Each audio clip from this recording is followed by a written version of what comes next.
Yes. Okay, sige po. Magandang gabi pong muli sa ating lahat. At tayo po ay magsitayo para po sa panimula na ating pong gawain ito. Naginisan na po mga pagkakataon na tayo po ay makapag-praise mula pa kanina umaga hanggang sa ngayon sa ating pong panalangin na ito sa Diyos ng mga salita. Whatever you ask for the Lord, meron lang sasabihin ko. in His name, they will give it to us. Hallelujah. Kaya po yung Panginoon na nulumbalik sa inyo pong harapan, maghari at Panginoon. Hallelujah, Lord God. Verse 18 to 20. Nalulumbalik sa iyong paghinga, dinadalangin ang iyong pagtanggap, hinahanap ang iyong katwiran, niyayakap ang iyong kalooban, nalulumbalik sa iyong dinadalangin ang iyong pagtanggap, hinahanap ang iyong katwiran, niyayakap ang iyong kalooban, maghari ka, maghari ka, Panginoong Jesus, maghari ka. Sa buhay ko, sa puso ko, Panginoong Jesus, maghari ka. Lulubalik, nalulubalik sa iyong paghinga, dinadalangin ang iyong pagtanggap, hinahanap ang iyong katwiran, niyayakap ang iyong kalooban, maghari ka, maghari ka, Panginoong Jesus, maghari ka. Sa buhay ko, sa puso ko, Panginoong Jesus, maghari ka. Panginoong Jesus, maghari ka. Panginoong Jesus, maghari ka. Patuloy ito tayong lumapit sa ating pong Panginoong Diyos. Salamat muli, Panginoon, sa mga pagkakataon ng prayer and fasting, Panginoon, sa mga pagkakataon na kami pinanunumbaling, sa mga panahon ng pinanghihinang, Panginoon, give us strength, the power, Panginoon, to praise, to worship your name, Panginoon, to be more prayerful sa iyo, Panginoon, hindi lang sa ito mga pagkakataon, kundi sa araw-araw ng buhay namin, Panginoon. We pray, Panginoon, for our lifestyle sa aming pong panalangin, Panginoon, kumilos ka, maghari ka, Panginoon, sa mga panalangin sa pangalan ni Jesus natin, Panginoon. Amen at amen. Kulit po ang Panginoon. Sige naman po. Praise God, sabi po doon, babat sa kanya pong presensya. Hallelujah. Amen.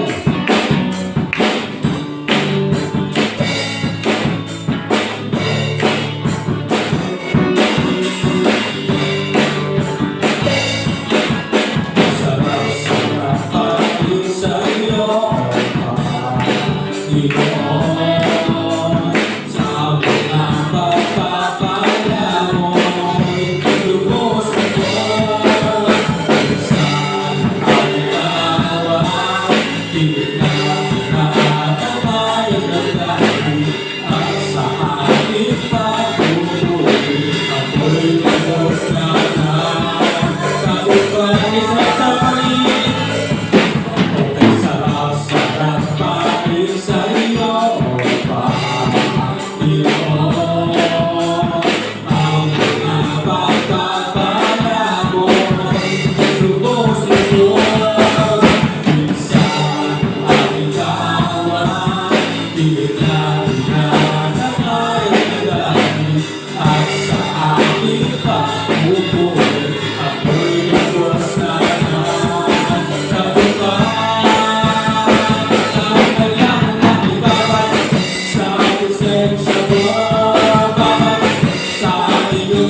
uhaw sa inyo pong presensya, Panginoon. Kumilos ka, Lord God.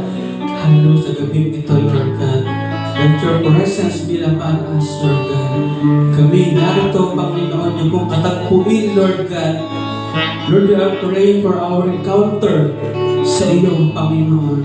At sa mga bigat na aming pong buhay, Panginoon. Lord, we need you, Panginoon, sa aming buhay. Hallelujah, Lord God. Narito kami, nagpapakumbaba, sumasamba sa isang Diyos. Hinahanap namin kaitan ng iyong mukha, sumasamo sa iyong pagkilos. At sa himig na hain, tanging dalangin, kami katapuin. Iparanas mo sa amin ang iyong kapangyarihan. Ipamalas mo sa amin ang iyong kalwalhatian. Hanggang ang aming kaluluwa mapuspos ng lubusan, at sa aming kalagitnaan ay bumaba ang kalangitan. Dakila ang iyong pangalan. Narito, Panginoon, narito kami, nagpapakumbaba, sumasamba sa isang Diyos. Hinahanap namin kaitan ng iyong mukha, sumasamo sa iyong pagkilos. At sa himig na hain, tanging dalangin, kami katapuin. Iparanas mo, Lord, iparanas mo sa amin ang iyong kapangyarihan. Iparanas mo sa amin ang iyong kalwalhatian. Hanggang ang aming kaluluwa mapuspos ng lubusan, at sa aming kalagitnaan ay bumaba ang kalangitan. Dakila ang iyong kahit. Iparanas mo, Panginoon, iparanas mo sa amin ang iyong kapangyarihan. Ipamalas mo sa amin ang iyong kalwalhatian. Hanggang ang aming kaluluwa mapuspos ng lubusan, at sa aming kalagitnaan bumaba ang kalangitan. Dakila ang iyong ngalan. Dakila ang iyong, dakila ang iyong ngalan. Habang buhay ang dakila, Panginoon, dakila ang iyong ngalan.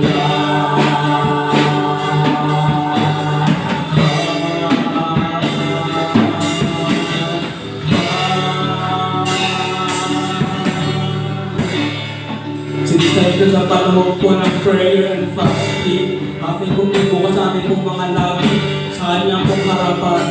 Kayo'y magbigkas ng mga papuri pagsamba sa kanyang harapan. Pinapuji ka namin, Lord. We worship your name, Panginoon. For you alone are good, Panginoon. You are worthy to be praised, Panginoon. Let your worship fall upon us, Lord God. Let your blessing fall upon us, this church, Panginoon. Purihin ka, sambahin ka, Panginoon. Ano nung pong gawa ng kaawa sa pangalan ni Jesus, Lord? Namin tinatani, Panginoon, sa pangalan ni Jesus, Lord. Kikilos ka, Panginoon, sa buhay namin, Lord. Kikilos ka sa aming simbahan, Panginoon. Purihin ka, Lord God. Isang pa, Lord, iparanas mo, Panginoon. Iparanas mo sa amin ang iyong kapangyarihan. Ipamalas mo sa amin ang iyong kalwatian. Hanggang ang aming kaluluwa'y mapuspos ng lumusan at sa aming kalagitnaan ibugahan ang kalangitan. Dakila ang iyong ngalan. Dakila ang iyong, dakila ang iyong ngalan. Dakila ang iyong ngalan. Puri mo ang Panginoon, to God be the glory. In His name we pray. Amen and amen. Hallelujah. Okay, makakapul na po tayo. Salamat po muli at magandang gabi. Ayan. Announcement po natin. IRM San Isidro Worship Service every Sunday at 2 p.m.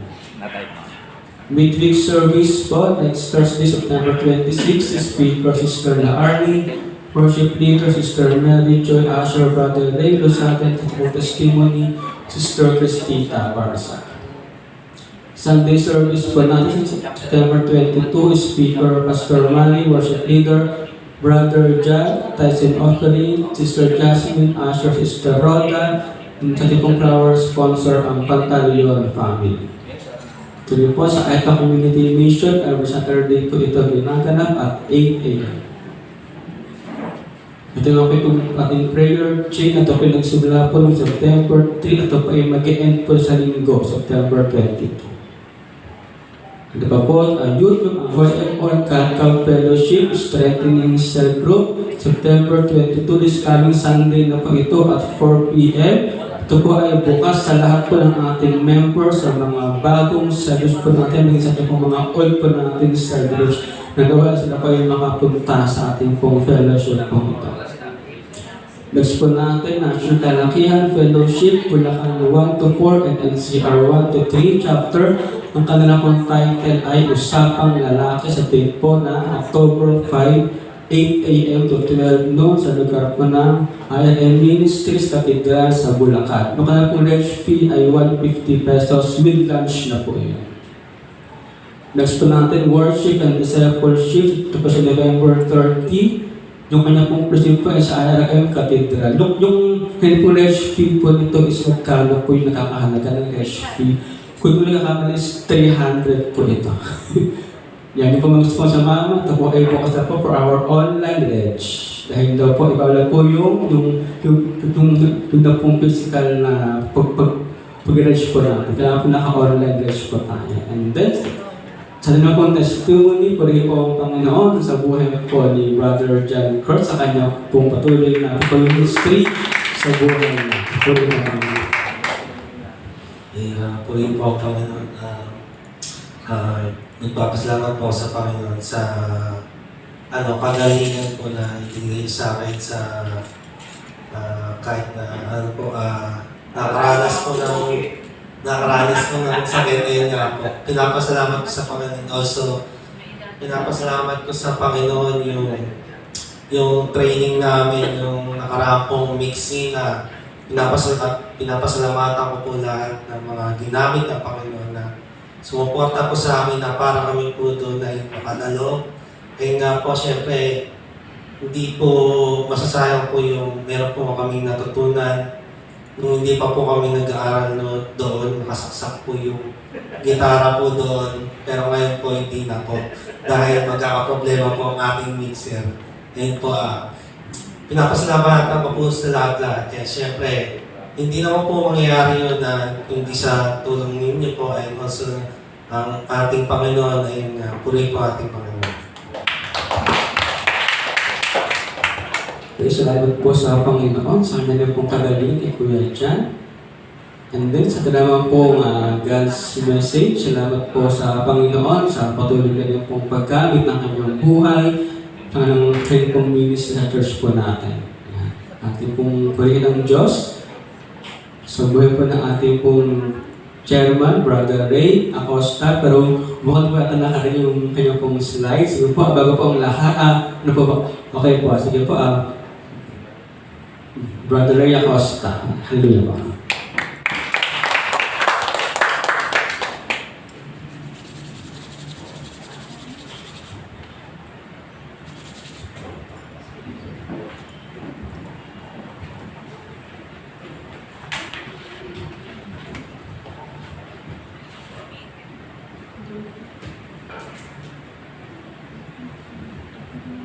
Magandang gabi po sa ating lahat. At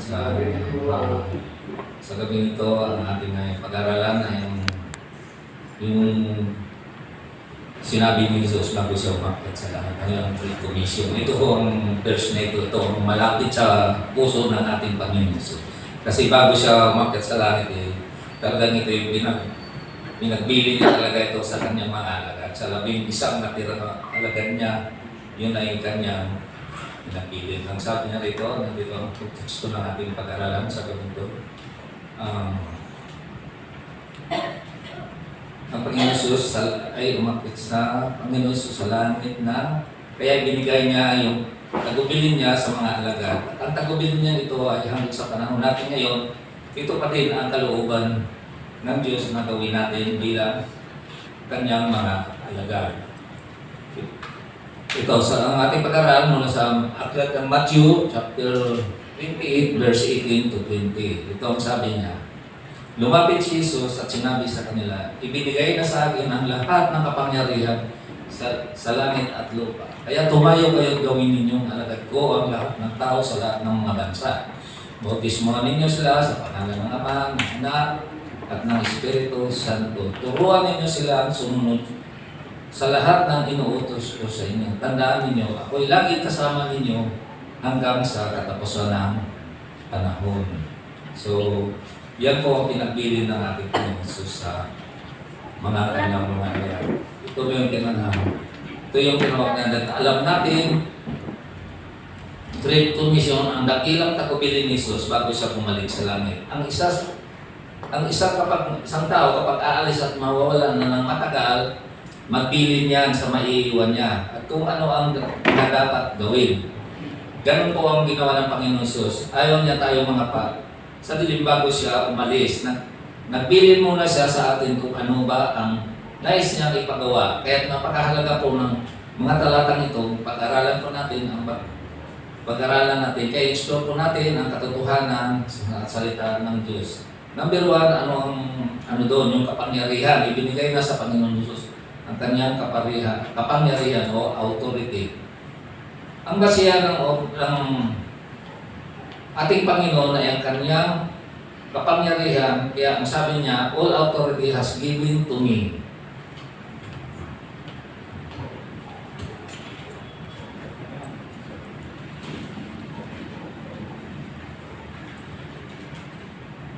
Sa Griko daw, ang ibig sabihin niyan ay isusya, na ang ibig sabihin ay authority, hindi yung power. Ang ibig sabihin po niya ay may karapatan ng ating Panginoon Jesus na magputos at magpatupad sa langit at lupa. He is our commanding officer. Sa langit lang ba? Hindi, pati sa lupa may authority ang Panginoon Jesus. Ang authority niya kaya nag-expand hanggang sa Kingdom of God sa First Church magmula noong 2,000 years later hanggang ngayon ay halos mga 3 billion na ang Christian, estimated number to be. narating na yung authority ng Panginoon Jesus hanggang sa panahon natin ngayon. Hindi pa ito tatapos. We are still expanding the kingdom of God. Hanggat mayroong hindi pa nakarinig ng mabuting balita, hanggat hindi pa natin na ipakilala ang kanyang mga sinabi sa ating mga kaibigan, sa ating mga kakilala, ay ito hindi pa magtatapos. Ano-ano ba yung mga authority meron ng Panginoong Jesus? Ang authority ay magpapatawad sa mga kasalanan. Makikita natin yan sa Luke chapter 5 verse 20. Yan po ang nasabi. Na makita ni Jesus ang kanilang pananampalataya, sinabi niya sa kaibigan, pinatawad na ang iyong mga kasalanan.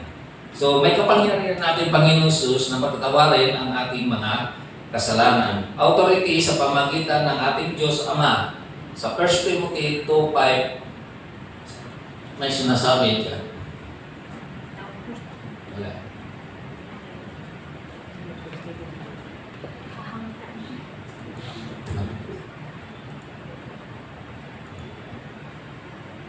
Oh, masaya. Sa 1 Timothy 2:5. Yan ang sabi. Sapagkat isa ang Diyos at isa ang tagapamagitan sa Diyos at sa mga tao. Ang taong si Kristo, Isos, siya ho na ang Panginoong Isos, siya ho ang tagapamagitan sa Diyos at sa tao. Siya din po ang ating tulay sa Diyos. Authority na para pagkaloob ang Holy Spirit. Makikita natin yan sa aklat ni John, chapter 14, verse 26. Ngunit ang patnubay ng Espiritu Santo ay sugod ng Ama sa pangalan ko, ang siya magtuturo sa inyo sa lahat ng bagay at magpaalala ng lahat ng sinasabi ko sa inyo. Sa pamagitan ng authority sa pangalan ni Jesus, ipagkaloob niya sa atin ang katulong na walang iba kundi ang Holy Spirit.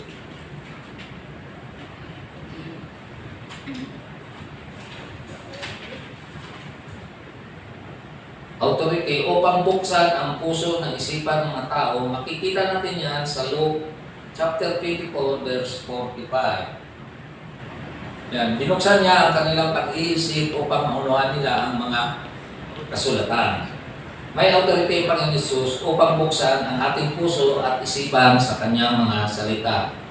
Authority upang ipahayag ang kalooban ng Diyos Ama. Makikita natin yan sa Matthew 11, chapter 11, verse 27. Sabi, binigay na sa akin ng aking Ama ang lahat ng bagay. Walang makakakilala sa anak kundi ang Ama. At walang makakakilala sa Ama kundi ang anak. At ang mga pinili ng anak ay na pahayagan niya.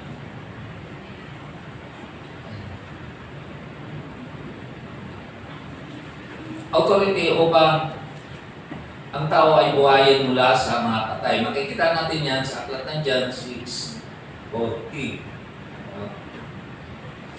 John 6:40. Yan. Sapagkat ito ang kalooban ng aking Ama, ang lahat ng nakakita sa anak ay sumasalampataya sa kanya, ay magkaroon ng buhay na walang hanggan, at sila ay muli kong bubuhayin sa huling araw. Sa huling araw, ang pangako ng Panginoon, tayo ay muling mabubuhay at may authority ang Panginoon Jesus upang gawin ito. Ang nais sabihin ng Panginoon Jesus dito, huwag na tayo matakot. His authority, He will empower us. Huwag tayong matakot na ma-share. Sa ngayon, nalaman natin ang authority ng Panginoon Jesus. Magagawa na natin ang pangalawang atas niya. Pangalawa, ang make disciple. Ang komisyon na ito ay binigay ni Jesus sa mga alagad. Ngunit hindi lang ito para sa mga alagad, kundi para din sa pasalin-salin na ito mula kay Jesus papunta sa mga alagad. At ang mga alagad ay humayo. Nagturo sila sa mga tao at naging disciple din yung mga tinuruan nila. At din ang nag-multiply kada araw hanggang sa kumalat ang mabuting balita. Una sa Hudiya, hanggang sa mga Griko at sa mga Romano. At patuloy na lumalaganap ang mabuting balita hanggang sa panahon natin ngayon. Ang susi po, mga kapatid, ay ang pag-share ng gospel. Hindi lang pag-share ng gospel, but make disciple. Ang discipleship po kasi sa mga kapatid, may kasamang pagtuturo, may equipping, may pag-aalaga, at di natatapos sa pag-share kung tiyaga din tayong magtuturo sa kanila upang may pagpatuloy ang Great Commission. Ang ating Panginoon po ay hindi dapat maputol mga kapatid hanggat birong hindi pa naabot ang mabuting balita. Hindi tayo titigil at hindi rin ang pandemic ang makapagpigil sa atin.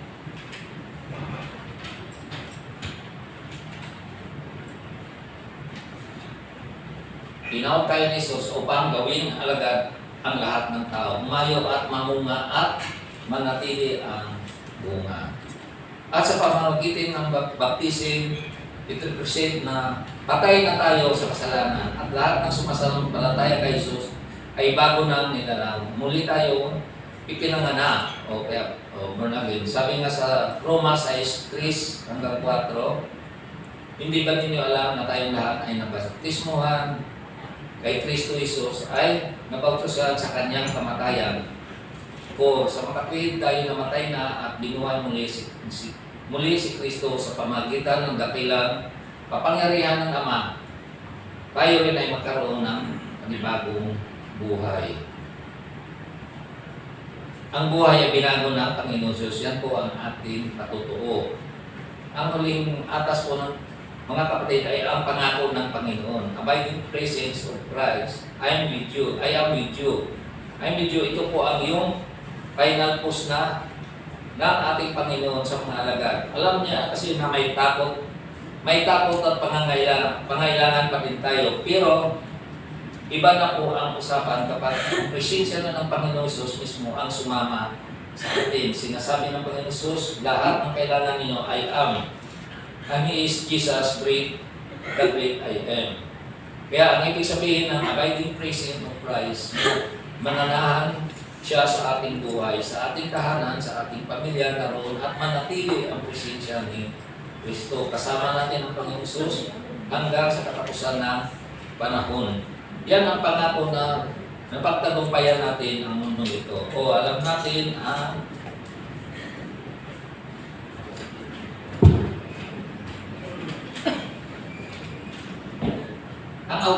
authority ay niroon ang Panginoon Jesus, pero iba din ang kasama natin siya.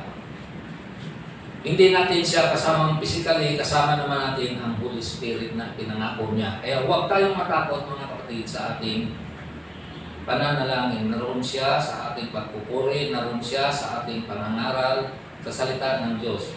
At sa ating paghayog, naroon lagi ang Holy Spirit at magpapahayag siya sa atin. Sinabi ni Pablo sa aklat ng 2 Timothy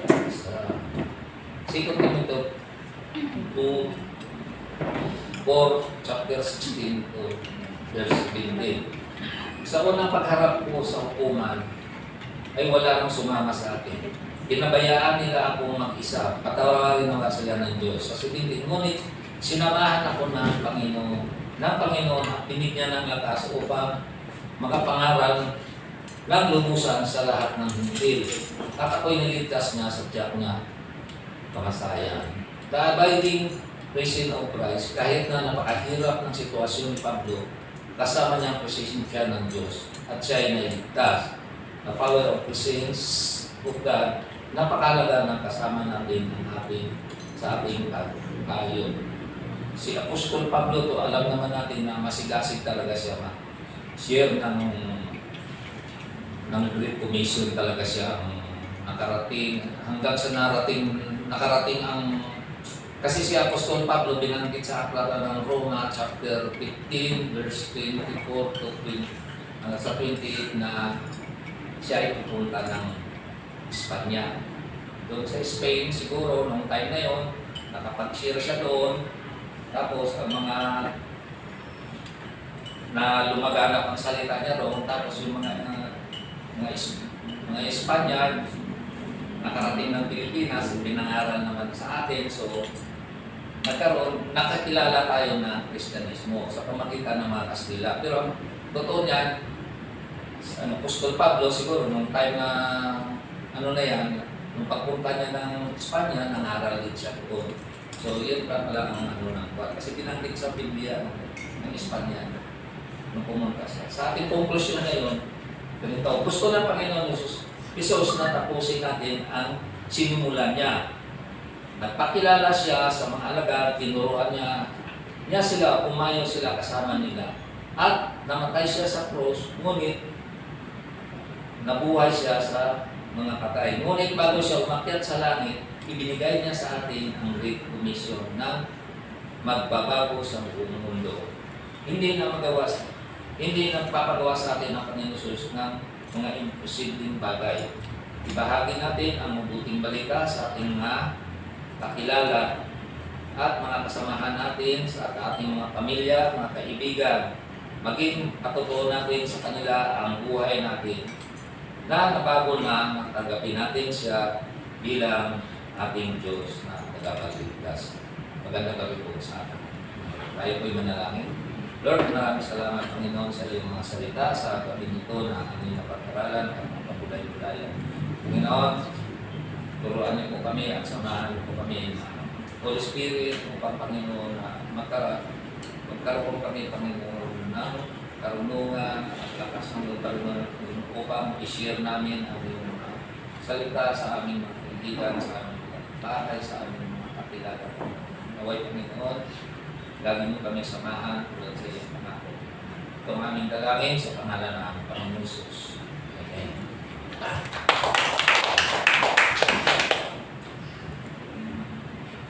Okay, salamat po. Kaya sa kanya pong mensahe natin narinig. At nga po ay grip na nagito pa sa po ay pangarap sa pong mga buhay. Kaya nga po is patuloy po tayo ng mga paglingkod sa kanya. Di sa kanya po ang tagaligog ng handset pong Asher. Kaya po ang naman si Sir Estica Barca.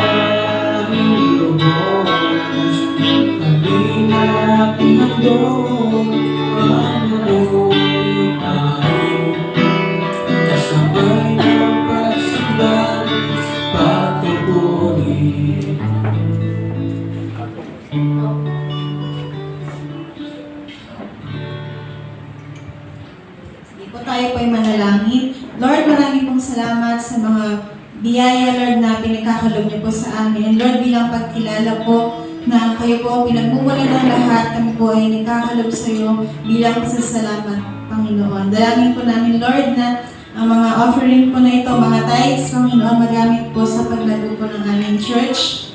At marami pa po ang mga tao na mga Panginoon. Patuloy pong pagpalain ang aming pong mga buhay in all aspect, ang aming pong mga trabaho, ang aming pong kalakasan, patuloy pong ipagkaloob sa amin upang kami po ay maging daluyan ng pagpapala at patuloy na magamit po sa aming church. Maraming pong salamat, Lord, sa iyong pong papuri pagsamba sa pangalan ni Jesus. Amen. Okay, sige po. Tayo muli magsitayo po para po sa ating pong pangwakas po na gawain. Pagpupulit sa salamat at ibigay po sa Kanya.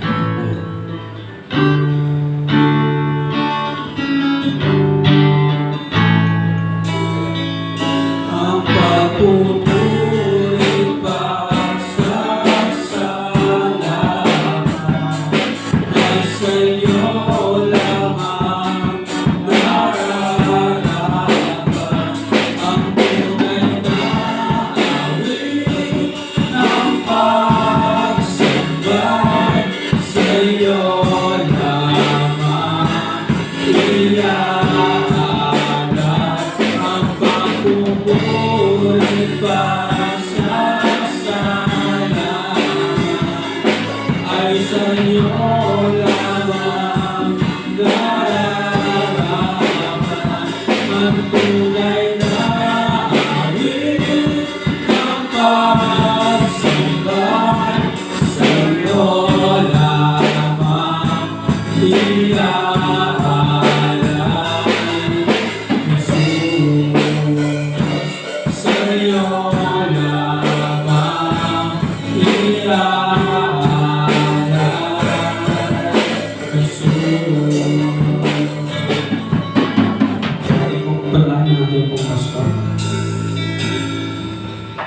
Tayo po ay manalangin. Panginoon, salamat po sa natapos na aming pagsamba sa isang malayang pagpupuri, pag-aawitan, sa iyong mga salita na nagre-remind po sa amin ng Lord, aming vision, Panginoon. Mga mahalagang bagay na inatamo po sa amin. Ang patuloy, Lord, na ipahayag ang mabuting balita ng kaligtasan para sa mga tao. Lord, upang sila ay maligtas at mabilang sa iyong kaharian.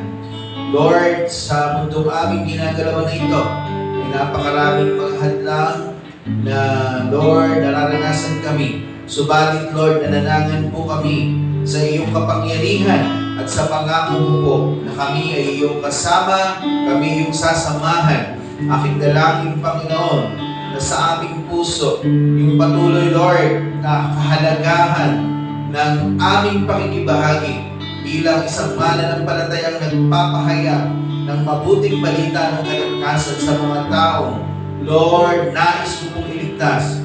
Dumadalangin po ako, mapag-apuyin mo po sa aming puso yung love and compassion na, Lord, kagaya ng kahabagan na mayroon ka, kagaya ng pag-ibig na mayroon ka, Panginoon, ay yung ipinaranas, ipinaramdam, ipinakita sa mga tao. Ang siya rin nawang pag-ibig at pagpapahalaga ang siyang aming may pakita sa aming kasalukuyang panahon. Huwag mo pong hayaan, Lord, na mawala, Panginoon, ng saysay o mapabayaan po namin yung kahalagahan ng pagdadala ng iyong salita sa maraming tao. Ito po, Lord, sa aming puso ang maging pangunahin, ang sundin, Lord, ang iyong atas, tuparin upang, Lord, ang iyong kaharian ay patuloy na lumawak dito po sa lupa. Lord, dumadalangin po ako ng lalo pang paglago, lalo pang paglalim ng pananampalataya ng bawat isa. Anumang pagsubok, anumang hamon ng sitwasyon o panahon na mayroon po kami, Panginoon, dalangin ko po, Lord, na huwag kaming matinag, kundi lalo kaming maging matatag, Panginoon, at lalo pang maging masigasig sa pagpapatuloy, Panginoon, ng pagpapalawak, Panginoon, pagpapalaganap ng iyong ebanghelyo dito po sa lupa. Dumadalangin po ko, Lord, na ingatan mo po ang aking mga kapatid, ang iyong patuloy na pagkalinga, paggabay at pagpapala, Panginoon, sa kanilang buhay. Palaguin mo po ang buhay espiritual ng bawat isa. Papagyamanin mo po, Panginoon, ang mga bagay na espiritual sa aming buhay. Patuloy na magkaroon kaming lagi ng kauhawan, Panginoon, sa iyo po mga salita, kauhawan sa pananalangin at kauhawan sa pagdalo sa iyo pong mga gawain. Lord, salamat sapagkat ang iyong pag-ibig ay laging nariyan. Salamat sapagkat ang iyong biyaya ay laging nariyan, Panginoon. Ikaw ang Diyos na laging sumusubaybay. Alam mo po, Lord, ang buhay po namin. Alam mo po ang aming kailangan. Ikaw po ang aming Diyos. Ikaw ang aming buhay. Tulungan mo kami na magkaroon ng tunay na pagsunod po sa iyo. Sumunod kami ng buong puso na walang pag-aalinlangan. At ikaw, Panginoon, ang maging una sa aming puso, sa aming buhay. Lord, sa gabi po ito, aking dalangin na sa pagtataas ko po ng aking kamay ay paranas mo po sa amin ang iyo pong mayamang basbas. Ang pag-ibig ng ating amang nasa mga langit, ang patuloy nating maranasan, ang pagliligtas ng ating Panginoong Jesus, at ang patuloy niyang pagpapalago sa ating pananampalataya. At kayo na rin ang pakikipisan ng Diwang Banal, ang siyang sumaating lahat mula ngayon at sa magpakailanman. Amen. Amen.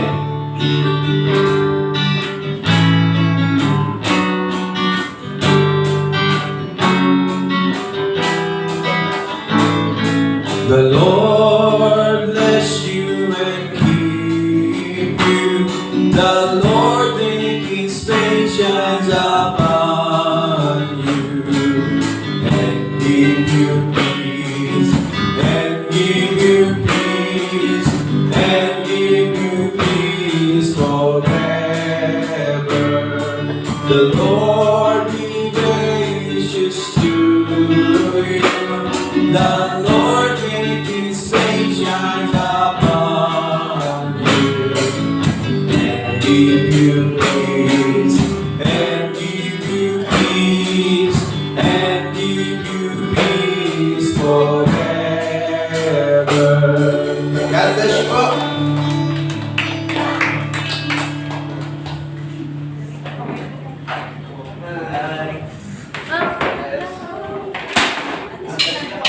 Ang kailangan lang ay mahal sa presensya mo, Baba, sa ating Diyos ang nagkakababa.